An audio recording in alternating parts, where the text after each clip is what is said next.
The fight many could hardly believe was real ended exactly as expected.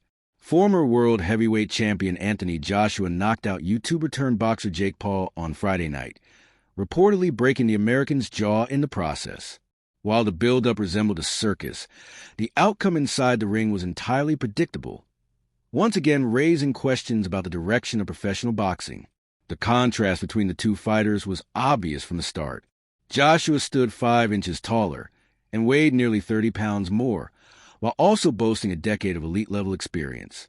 Paul, by comparison, has been professional for just 5 years and built a career largely against aging opponents. Still, Paul promised an upset. Instead, he was handed a harsh reality check. Paul's strategy early on was to survive. He circled the ring, kept his distance, and avoided Joshua's power, managing to get the first 2 rounds without serious damage. But the approach made for a dull spectacle, with minimal exchanges, and a referee at one point urging the fighters to engage.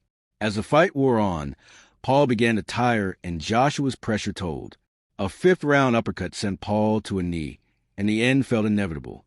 In the 6th, Joshua landed a brutal right hook that dropped Paul for good, with the American making little attempt to beat the count.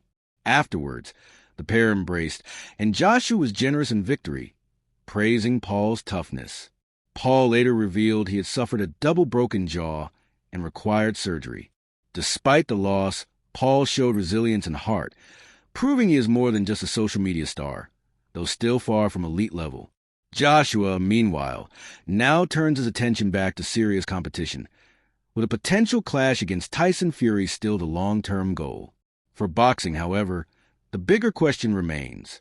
Crossover fights like this generate huge money and attention, but often fail to deliver in the ring. With streaming platforms eager for spectacle and Paul almost certain to return, the trend shows no sign of slowing.